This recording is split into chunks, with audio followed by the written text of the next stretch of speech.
Ang susunod na programa ay rated PG. Patnubay at gabay ng magulang ay kailangan sa mga batang manonood. 그대 눈물이 나를 힘들게 하고 또 이렇게 그대 눈물 삼켜보죠. Honey,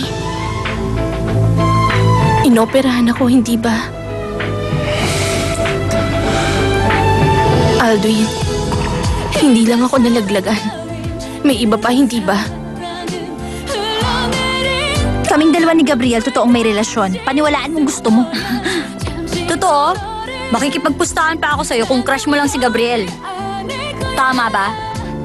Ano sinasabi mo? Kapag tinitingnan ka niya, hindi ko nararamdaman ang pagmamahal. Ano ba kasing nangyayari? Ano nangyari sa anak ko? Nasakal siya sa umbilical cord. Hindi maayos ang paghinga niya. Namatay siya pagkapanganak mo. Wala na siya. Ay, Diyos ko! Maribel! Nagsisinungaling ka lang! Hindi papatay ang anak ko! Masyado pang mahina si Andrea. Paano ko naman siya pauuwin sa inyo? Isang buwan. O kahit na isang linggo lang dun muna siya uuwi sa bahay namin. Akala mo ba papatayin ko siya sa pagod pag uwi niya sa bahay? Kung tutuusin, hindi nga dapat nangyari ito kung nandun si Andrea sa bahay. Hindi na kasi siya dapat pumunta sa inyo.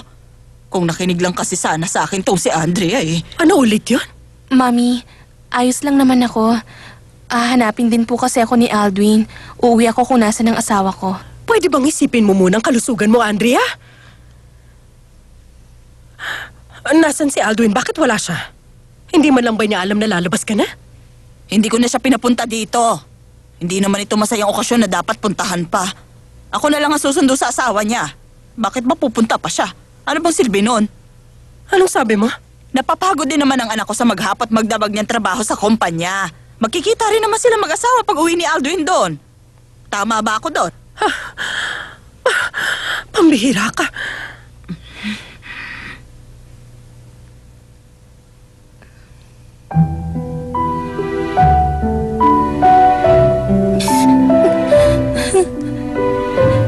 Baby girl. Baby. Baby girl. Ano bang iniiyak-iyak mo dyan, ha? Dahil sa kapabayaan mo at pagiging matigas ng ulo mo na wala ang anak ni Aldwin. Wala kang karapatang umiyak dahil kasalanan mo lahat ng nangyari sa'yo. Pero mama naman, paano mo nasasabi sa akin yan? May mali ba? May nasabi ba akong mali, ha? Huwag mo sasabihin sa akin na may ginawa akong mali dahil sa'yo wala nang matutuloy na apelyido namin, ano? Ay, Diyos ko. Ako ang dapat umiyak sa kasalanan ginawa mo. Pero mama, Sinabi ko na kasi sa'yo, huwag ka muna maglalalabas. Dahil dyan sa kapabayaan mo yan, hindi na magkakalak si Aldwin, ha? Alam mo ba yon? patawarin niyo po ako, ma. Ay, Diyos ko, kung sa paghingi lang ng tawad, makakalimutan ko na nangyari. Sana hindi ako nagagalit ng ganito. Ay, Diyos ko. Diyos ko, mahal kong asawa sa langit. Ang nag-iisa at natatawin nating manugang hindi na makakabuo ng kahit isang anak. Ano gagawin ko para magtuloy ang apelyido mo? Ay, Diyos ko. Ay, Diyos ko.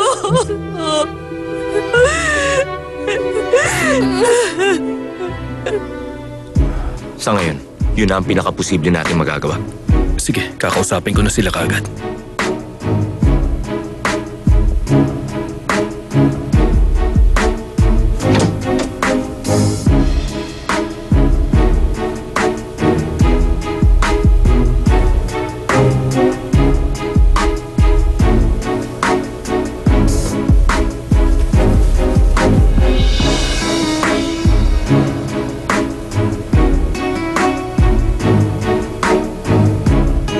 Seryoso ka ba, Aldwin?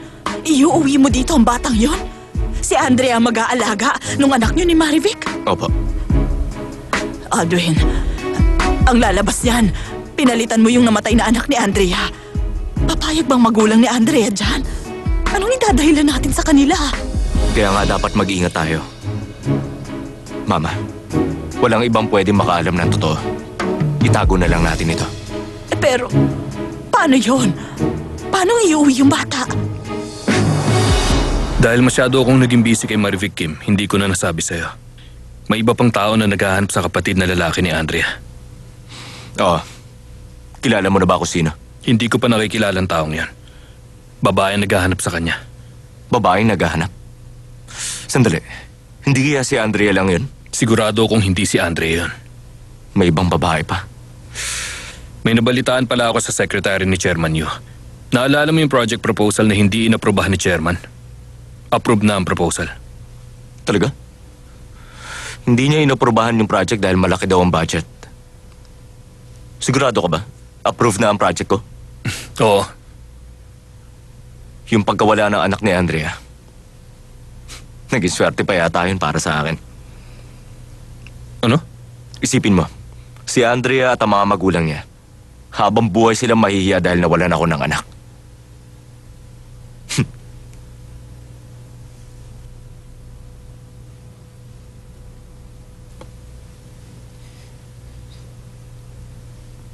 Pwede bang huwag ka nga sumimangot sa harap ng pagkain? Wala ka namang karapatang malungkot. Mama naman! Ewan ko sa'yo. Ano ba kasing pumasok dyan sa utak mo at pinagluto mo pa ng seaweed soup itong si Andrea, ha? Nung panahon na ako nagbubuntis, lahat ng babae kaya na magluto kinabukasan at may sigla pang magtrabaho sa mga bukid. Tama yun, Kimberly. Hindi mo na ako dapat ipinagluto. Kaya ko naman mag-isa. Mama, inoperahan si Ate Andrea. Siyempre kailangan rin naman niya magpahinga. Bakit kailangan niya magpahinga? Hindi na magkakaanak yan. Kalimutan mo na nga yun. Nangyari na rin ang hindi dapat mangyari. Kamusta na ba naging usapan niyo ni Aldwin? Ano na bang napagdesisyonan yung dalawa? Po? Makinig ka po nga yan? sa akin, ha? Bawat pamilya at bahay sa mundong ito, dapat may mga batang tumatakbo, tumatawa at nakikipaglaro sa magulang nila. Kaya lang, imposible ka na nga mga anak pa ulit, Andrea. Kontento ka na ba talaga sa buhay na kayo lang ni Aldwin na magkasama at wala man ng batang magbibigay saya? Mama, bakit napakamanhid mo sa nararamdaman ng tao sa paligid mo? Kahit masaktan pa siya, dapat isipin niya kinabukasan nila ni Aldwin. Ipapaalala ko lang sa'yo, Andrea, na gusto ko magkaanak si Aldwin kahit sa anong paraan. Pag-isipan mo, huwag mong baliwalain na sinasabi ko, ha?